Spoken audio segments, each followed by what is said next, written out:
Profe, creo que tienes el micrófono apagado. Sí, efectivamente. No, decía que quién sabe qué le pasaría a la plataforma institucional, que igual que han quedado todas las sesiones grabadas y digamos ahorita entraríamos a la última parte ya de la, pues las presentaciones de hoy. Aclararles que la palabra necropolítica y máquinas de guerra viene pues de este contexto de la filosofía contemporánea y de lo contemporáneo. Máquinas de guerra también es este concepto del guattariano que habla también de la literatura como máquina de guerra, pues de resistencia. Y la necropolítica deriva justamente de las corrientes de entender la gestión de la vida, ¿cierto? De Foucault, sobre todo, y de todo el pensamiento europeo, de Giorgio Agamben, de Negri, de Espósito, Roberto Espósito, que habla sobre comunitas, sobre inmunidad, sobre cómo se gestiona la vida desde la creación incluso de la medicina como ciencia moderna hasta nuestros días. Pero necropolítica directamente también es un término que utiliza Achille Mbembe en un libro que circula por ahí por internet, en donde él habla de la vuelta a los procesos de colonización en nuestra época. Y estos procesos de colonización pasan por una gestión de la muerte como economía, pues de la guerra como economía, y gestión de la muerte, gestión de multitudes, dice él. Entonces, por ejemplo, los procesos de desplazamiento forzado, de desaparición forzada, tienen una forma de instaurar el terror para apropiarse de los territorios, básicamente. Y ustedes saben que pues en países como el nuestro y como México, donde hay hay unas rutas y unos mapas alrededor del narcotráfico, que es digamos, una actividad ilegal, pues estos territorios, apropiarse de los territorios se vuelve importante para los grupos que mantienen ese negocio y ese poder asociado, ese poder alterno, ¿no?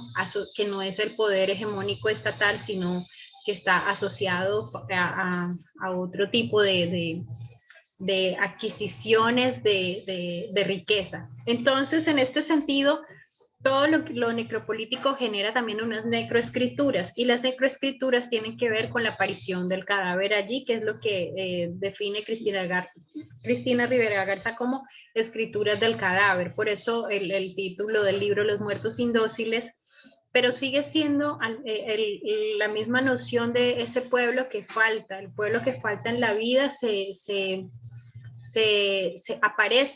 aparece en las literaturas, los desaparecidos aparecen en la literatura. Y bueno, la fuerza emocional de leer y de entender estas necroescrituras y de entender las políticas que está ejerciendo la escritura desde su estética, y de leer lo bello en ese horrorismo es también a los lectores nos exige una habilidad, ¿cierto? Nos exige unos afectos, nos exige una disposición diferente, nos exige una vinculación con la realidad. En ese sentido, pues todo esto hace parte de lo contemporáneo. En cuanto a lo digital, pues sabemos que tenemos hoy, estamos accediendo a medios digitales de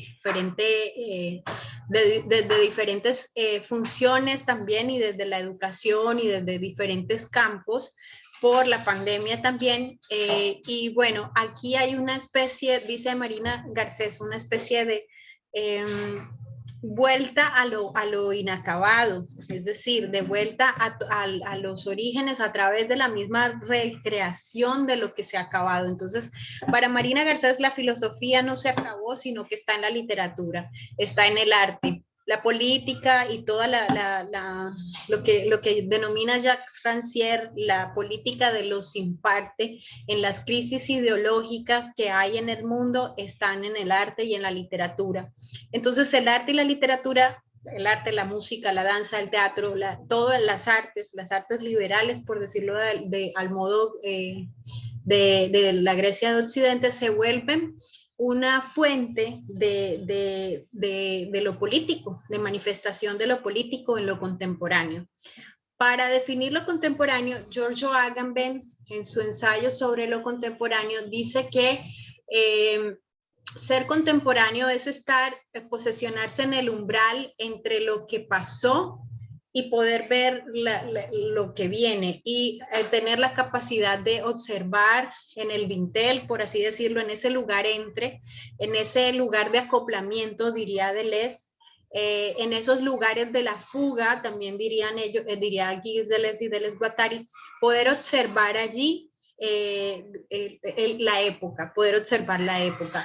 También es una noción que está muy debatida, como la de lo nuevo, la noción de lo nuevo en el momento de las vanguardias.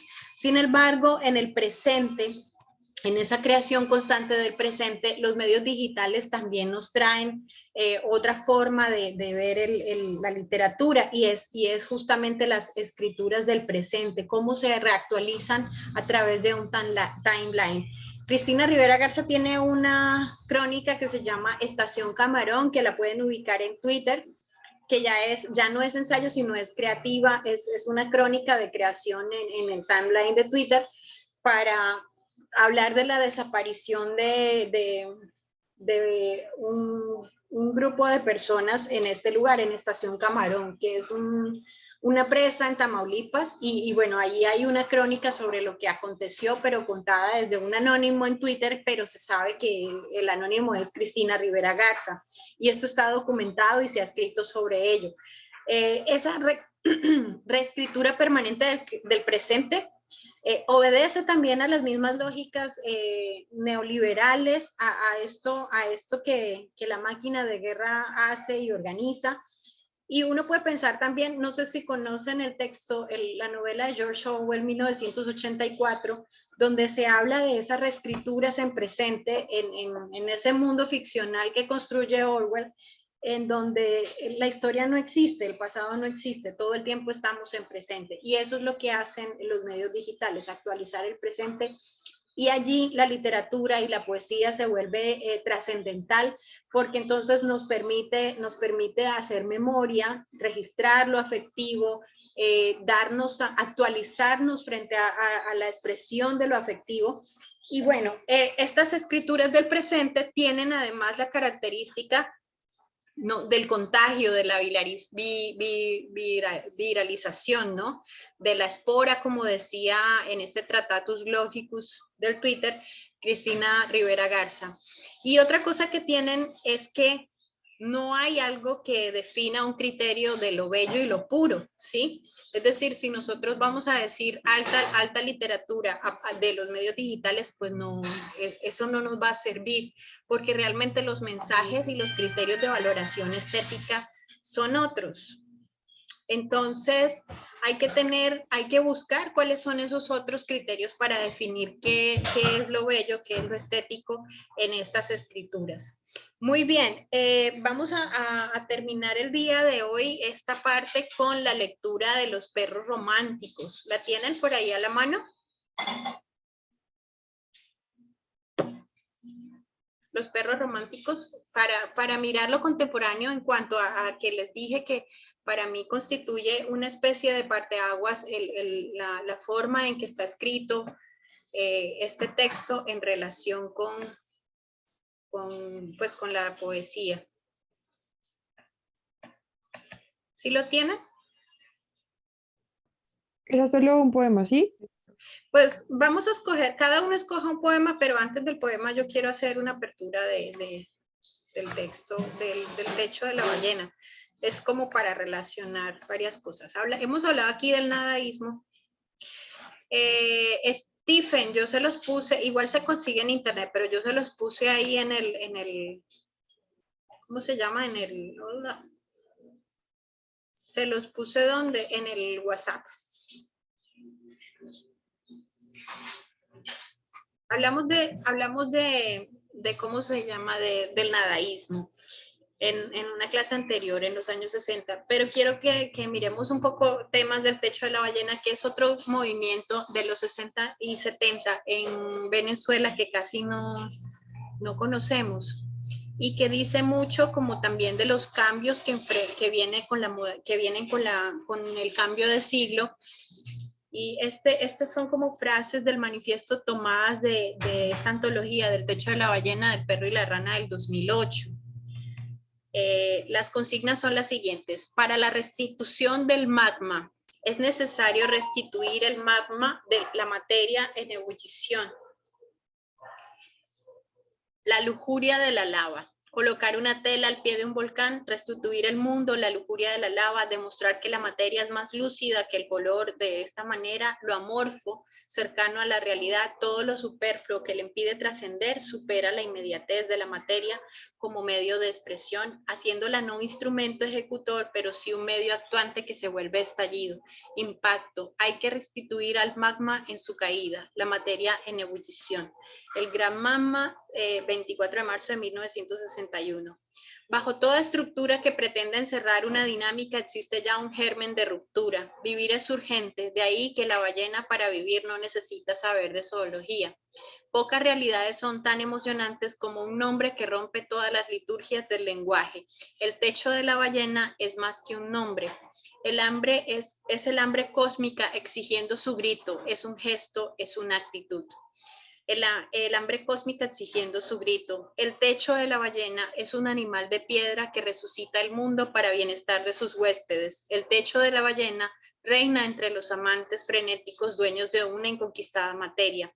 Las instituciones de cultura nos roban el oxígeno y observamos allí directamente la pugna contra las instituciones, que es similar a la de los nadaístas también, ¿no? Y bueno, al fundar el techo de la ballena, no pretendemos revivir actos ni resucitar gestos a los que el tiempo ha colocado en el justo sitio que les corresponde en la historia de la literatura y de las artes contemporáneas. No pretendemos situarnos bajo ningún signo protector. Queremos, eso sí, insuflar vitalidad al plácido ambiente de lo que ya se llama cultura nacional. Por ello no escatimaremos ningún medio que nos sea propicio expresar, solo expresar, eso queremos. Para lograr ese objeto primordialísimo, renegamos de todo cliché que quisiera atribuírsenos. No queremos proclamarnos como medios de ningún irracionalismo ni de ninguna idea que pueda tener relación con la subconsciencia. Nos anima ante todo la lucidez más absoluta, que no prospere en nosotros el absurdo como razón de estado, pues a fin de cuentas lo que queremos es resistir el magma, la materia en ebullición, la lujuria apagada de la lava. Demostrar que la ballena para vivir no necesita saber de zoología, pues toda costilla tiene su riesgo y ese riesgo que todo acto creador incita sería la única aspiración de la ballena. Percibimos a riesgo de asfixia cómo los museos, las academias, las instituciones de cultura nos roban el pobre ozono y nos entregan a cambio un aire residuo y putrefacto. La ballena quiere restituir la atmósfera. Y bueno, aquí vienen otras citas de ese mismo libro que después se las puedo pasar, pero a lo que quiero que lleguemos es a la estética hoy, ¿sí? A cómo entender o cómo leer la diversidad y las políticas de la poética, de las poéticas públicas, porque no quiere decir que porque haya una actitud contestataria frente a las instituciones letradas, no exista una estética, ¿cierto? Entonces voy a compartirles ahora sí los perros románticos, como ya esta publicación que se da a finales del siglo XXI y de los infrarrealistas, pues que el mismo Bolaño y sus amigos mexicanos, este es el PDF que les pasé, que el mismo Bolaño y sus amigos mexicanos promovieron a partir de los detectives salvajes y de esta visión del poeta también y del letrado como como alguien por fuera de excéntrico, sí, pero ya no mitificado, ya no divinizado, sino más bien paródico y caricaturizado.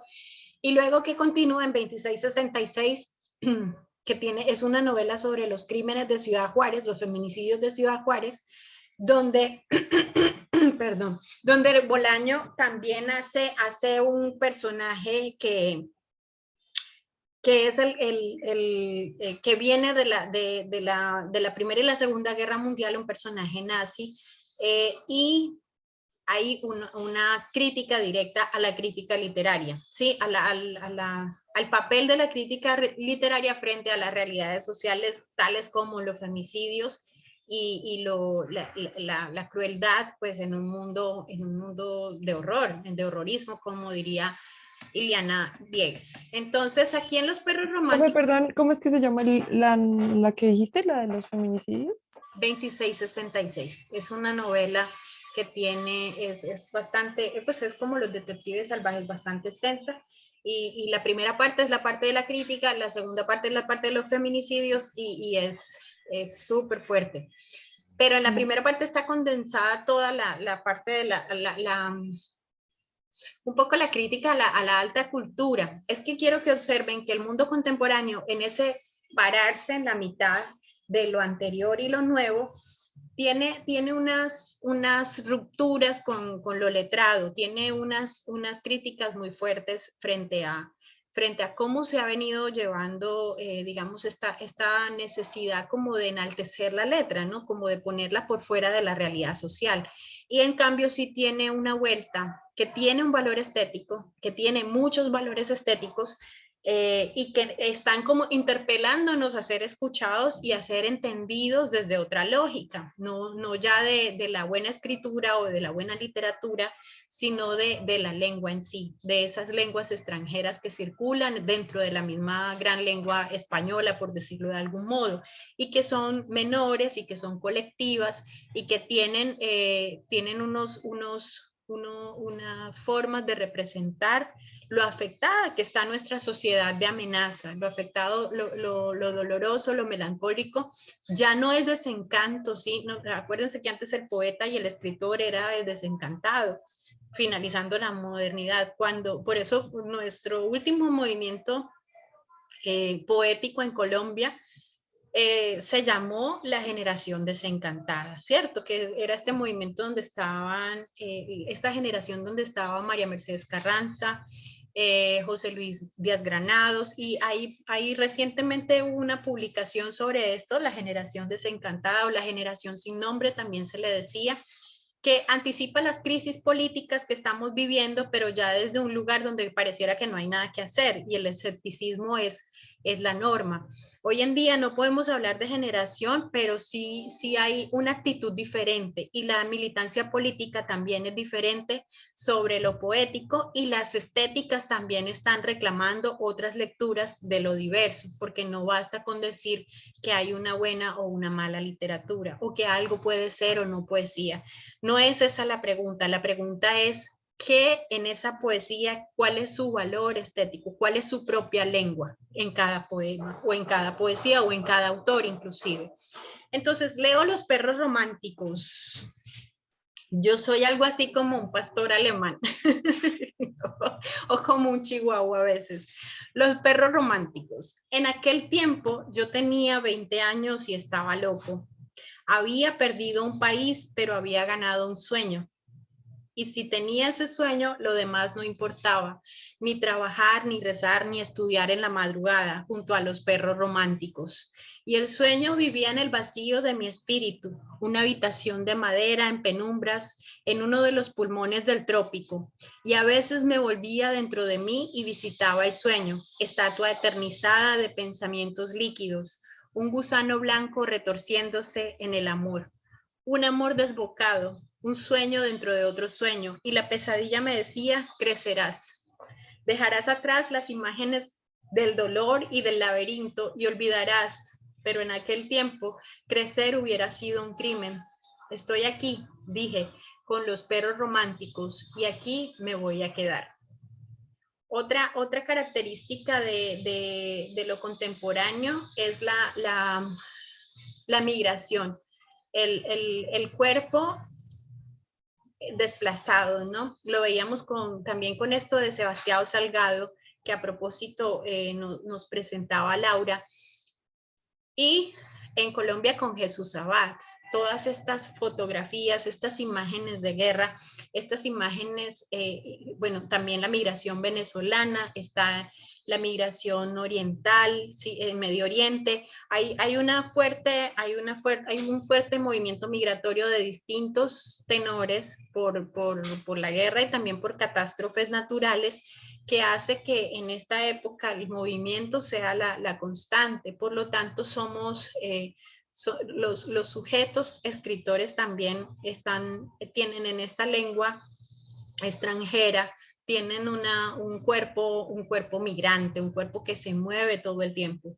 Y en Territorios del Terror y de otra edad, Roger Bartra habla de cómo las migraciones hacen que en la confluencia de las personas migrantes haya también muchos fragmentos de culturas y de realidades que al encontrarse generan nuevas maneras de cohesionarse simbólicamente, es decir, nuevas ritualidades, nuevas culturas, nuevas formas de manifestarse o de crear cuerpos humanos, cuerpos culturales, cuerpos sociales para poder resistir.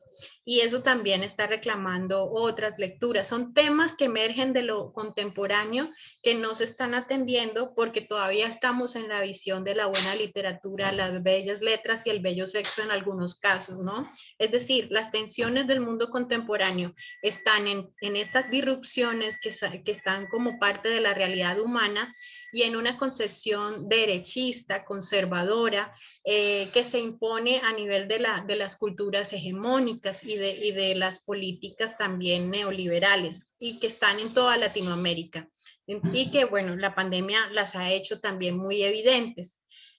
¿Quién quiere leer otro de los poemas? Díganme ustedes cuál.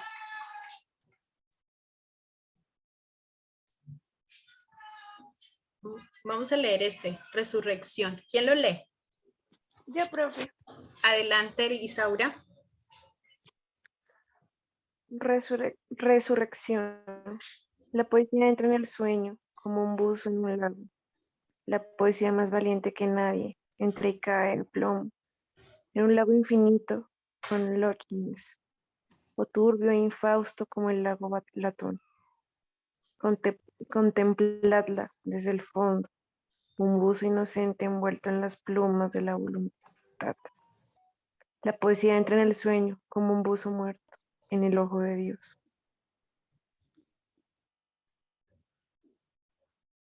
No sé por qué me dice que ustedes no pueden leer. Está raro. Voy a mirar ahorita qué pasa. Porque acabaste de leer, Isaura. No sé. Muy bien. Ahí hay una noción de lo poético, ¿no? ¿Qué noción podíamos nosotros allí destacar? O sea, ¿no se me escuchó ahorita? Sí, yo te escuché. Sino que Andrés creo que me estaba escribiendo acá que tiene el micrófono cerrado. Y no sé qué. Pero se me hizo raro porque tú hablaste. O sea, yo no lo activé, tú hablaste. Ah, ya. Resurrección. Entonces, ¿qué nos está pidiendo aquí ¿qué definición de lo poético?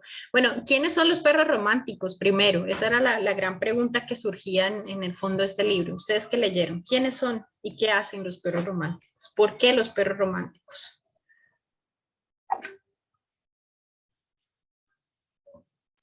Chicos, ¿están ahí?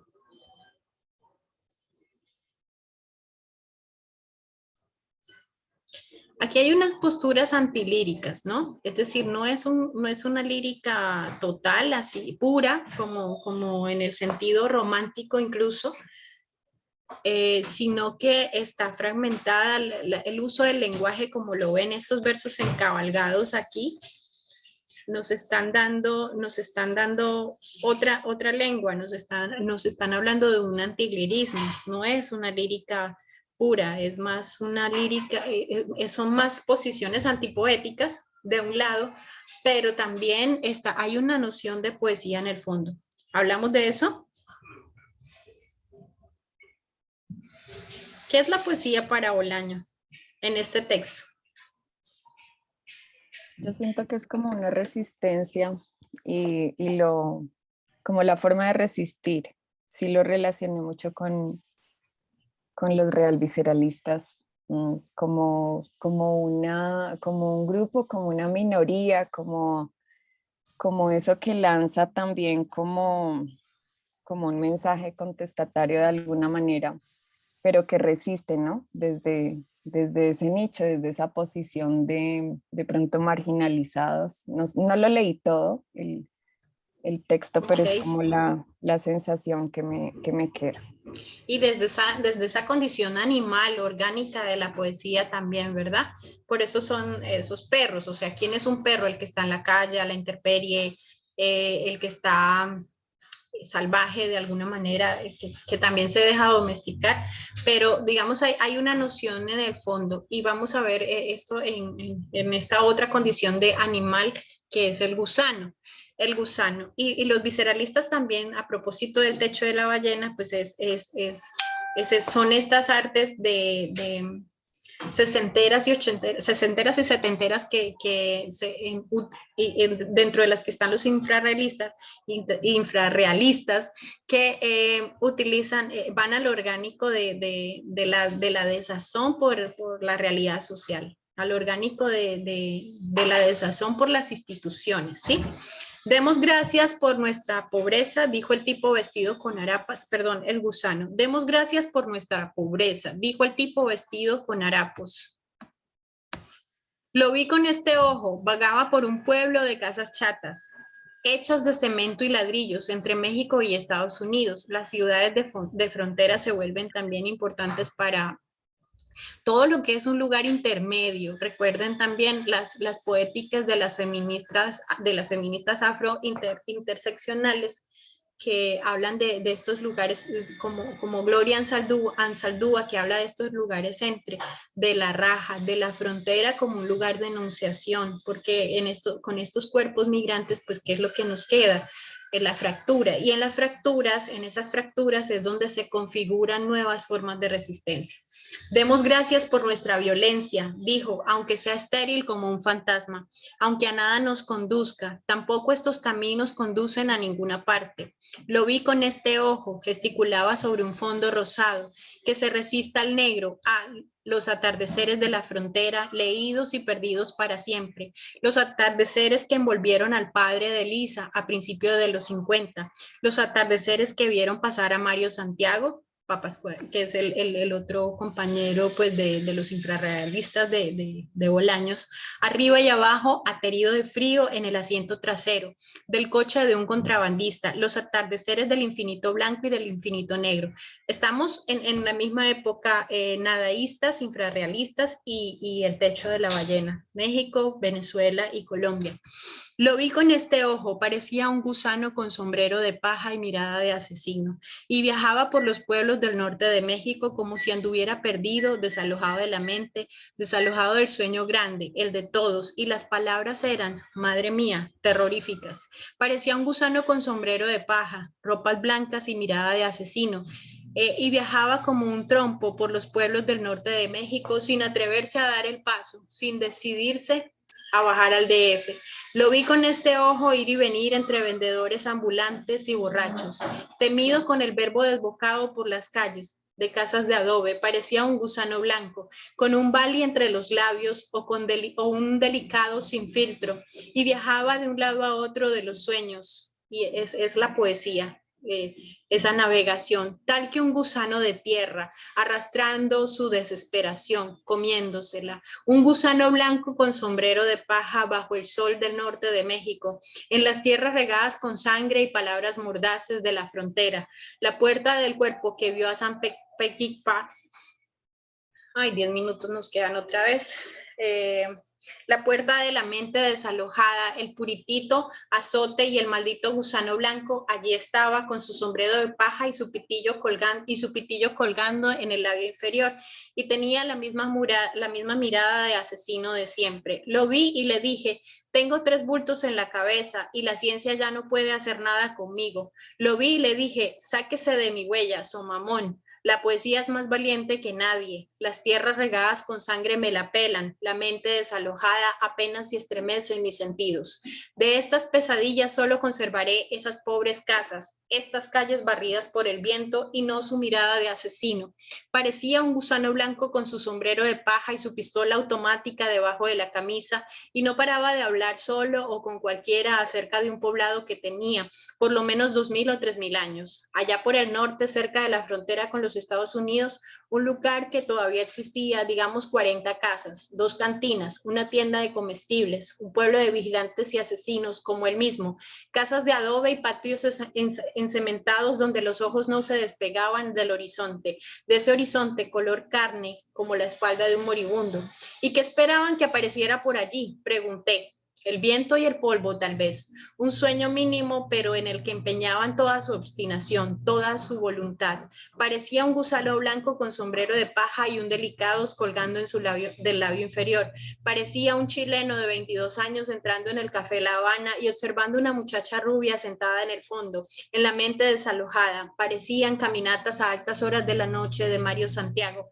En la mente desalojada, en los espejos encantados, en el huracán del DF, los dedos cortados renacían con velocidad sorprendente, dedos cortados, quebrados, esparcidos en el aire del DF. Y bueno, pues el migrante Bolaño y el retrato, también hay unas muy narrativas, ¿no? Es decir, hay un híbrido entre la poesía, entre la lírica y la narrativa. Hay un último poema que voy a leer de este libro. Aquí hay unas referencias a los detectives salvajes, pero que me parece como el más diciente sobre su postura ante lo poético, que es el de versos de Juan Ramón. No, ya lo voy a buscar. Está. Lluvia, la suerte, rayos X. Es un poema cortito, a ver si no se me va. Ni bien los tubos de la supervivencia. ¿Cómo se llama, profe? El de los poetas troyanos.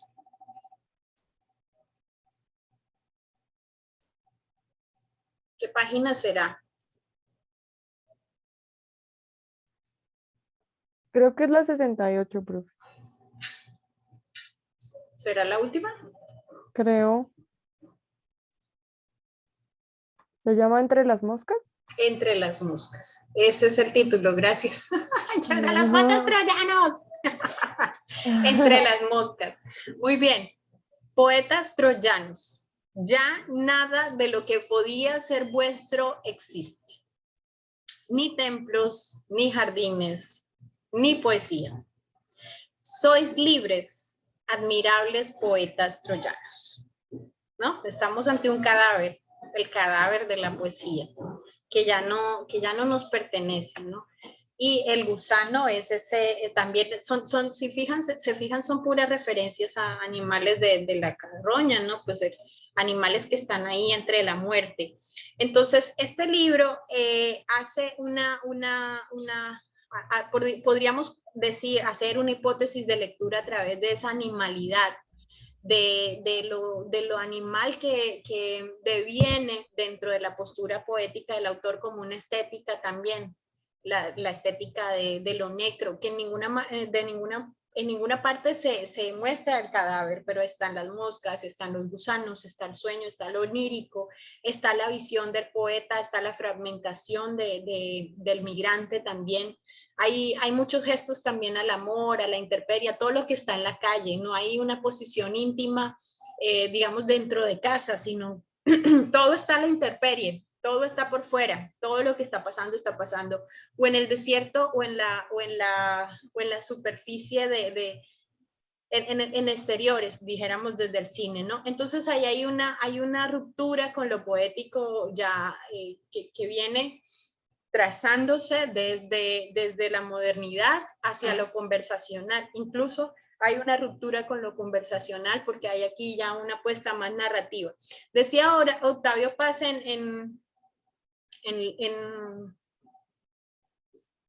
ay, yo soy mala para los títulos y hoy como estoy medio cansada se me olvidan más. Decía Octavio Paz en Los hijos del Limbo, si no estoy mal, que la poesía que utiliza el lenguaje periodístico es una poesía condenada al suicidio.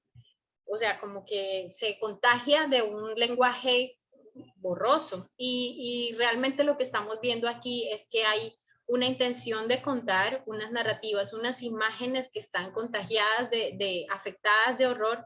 Bueno, las vamos a ver más en las poéticas de la violencia, pero aquí las estamos apreciando, digamos, como en una especie de parteaguas entre lo que se escribía a finales de los 60 y lo que se escribe ahora.